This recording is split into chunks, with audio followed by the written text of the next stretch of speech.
We were quick as a people to want to donate money and water and anything that we could toward UMCOR. And that's good, that's of God.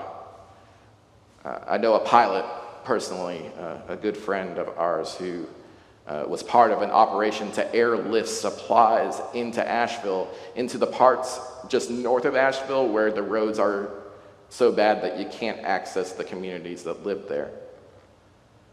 That's God's work. That is engaging with those in need based on their needs. But a couple of weeks after Helene,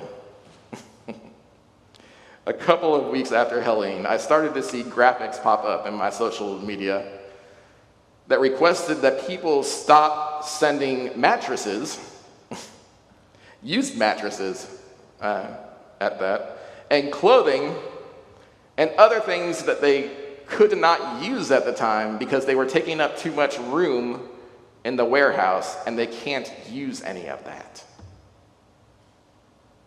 Some folks used Helene as a chance to clean out their basement. I don't know if you can read this, but it's from the Holston Conference, and it says, helping after the hurricanes, please do not do these 6 things. And it's a list of things that it's really good to remember not to do. But one of the things is send things that aren't requested. Several years ago, I heard of a church that had a knitting circle, and they wanted to help after a storm came through Florida. So without asking anyone, they decided to knit some blankets together. But the time came to deliver those blankets to a church who might want them in Florida in August. You see the problem. And they called around, but no one wanted the blankets in Florida in August. They needed roofs over their heads, and they needed canned, non-perishable food because they had no power.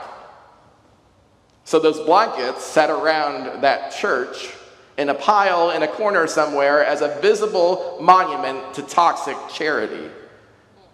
Toxic charity is charity that means well and actually does more harm than good. Needs or desires or utility were not relevant.